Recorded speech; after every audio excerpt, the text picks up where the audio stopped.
The pubic symphysis is the front portion of the pelvic region. It is where you have both the right and the left side of the pelvis joining directly here in the center.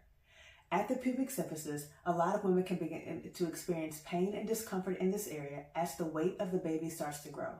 But there are also some women who will have pain in this area even before they notice any physical changes within the abdominal region. And this can occur because of a hormone called relaxin. Relaxin does just as the name says. It helps to relax and loosen certain ligaments, which can be important as your body prepares for labor. So how can you find your pubic symphysis on you? I'll place the model of the pelvis directly in front of my pelvis. That way you can get a better idea.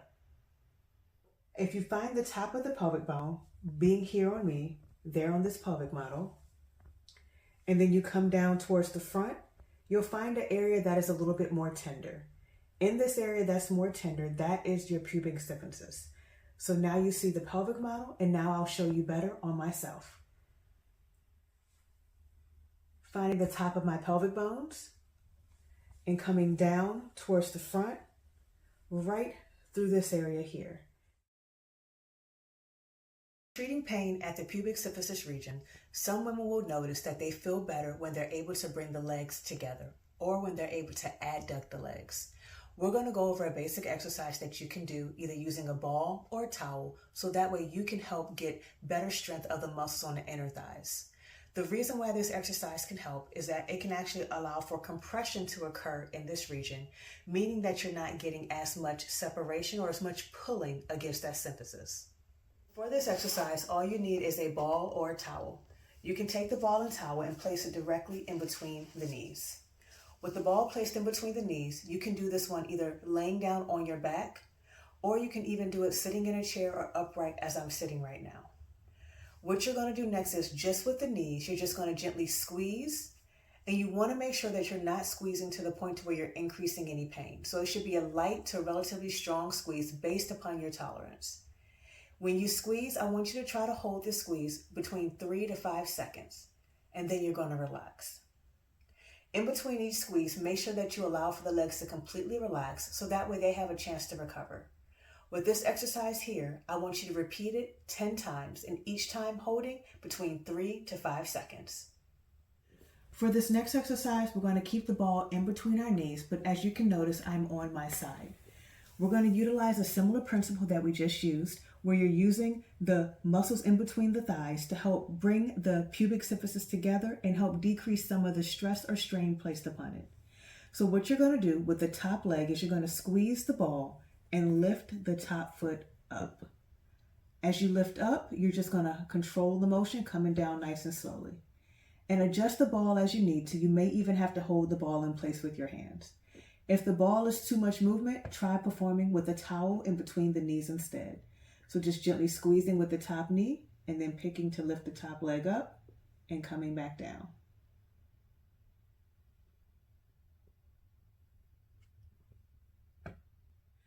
As you're working to help improve the pain at the pubic symphysis, it's not only important to help improve the strength of the muscles on the inner thighs, but also the muscles on the outside of the thighs and the hips as well. The muscles on the outside will help provide you with more stability throughout the entire pelvis. So for that reason, we're not only going to work on compressing and bringing the legs together as we did before, but we're also going to work on maintaining stability through this region as you begin to move the knees apart. Now, I do want to give you a precaution with this. You only want to move as much as your body is going to allow. We do not want for your pain to increase significantly with this, and we want for you to be able to tolerate the amount of movement that you're performing. So if you need to, decrease the movement and modify based upon your tolerance. So we're going to have you place a strap or band around the knees. You can also perform this at home using a regular belt around your waist. The only difference is that the belt around your waist will not move as if this band will. You can stay seated in this position here, laying down on your back or even in a chair, and you're just going to push the knees out into the band. And same thing as I had you hold before with the ball squeeze, I'm going to ask you to hold now as well. If the hold is too much, go ahead and give yourself a break. That way you can work your tolerance up to that. And then relax off slowly.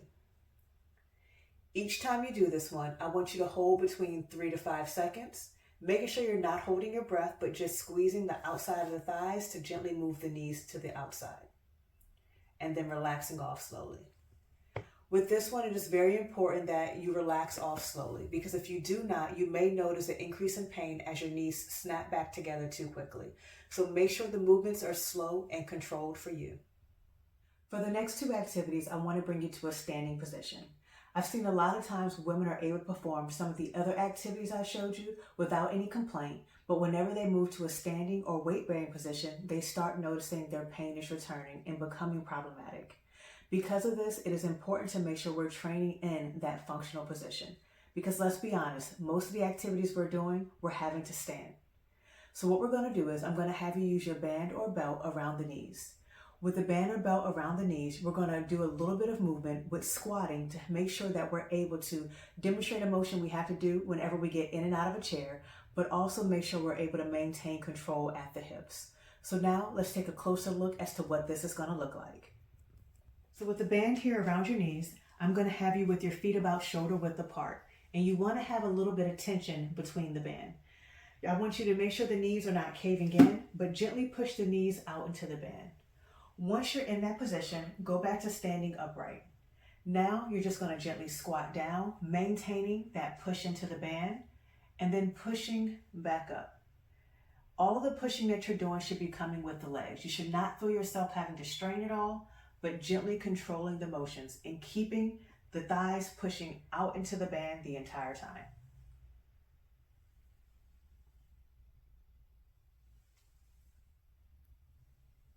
For the next standing activity, we're working on pain at the pubic symphysis, where I want you to try something that is going to cause a little bit of shearing motion. The reason why I want to address shearing is because it's a motion that we cannot avoid whenever we walk.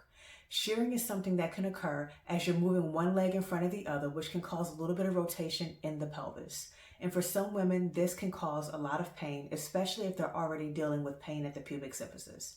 I want you to gradually give this activity a try and make sure that you're moving within your tolerance. This can help you regain control and stability so that way you're able to better perform these functional activities. We're going to place the band around the knees for this activity, and I want you to have one foot slightly in front of the other, and you're going to make this based upon your own tolerance level. With one foot slightly in front of the other, you're going to make sure that you're keeping tension on the outside of the band. So don't let the knees go in, but allow for the knees to stay in line with your feet. Once you're here, you're just going to gently push and rock forward until the front foot and rocking back. But keeping that tension to make sure the knees are not caving in, rocking forward and rocking back. This is mimicking walking, so that way you're able to tolerate as you're moving against different gradients on different ground, but also as you're having to transition the body into different positions. After we do a few times with the right leg in front, I want you to switch and then bring the left leg in front, and you're going to repeat the same thing.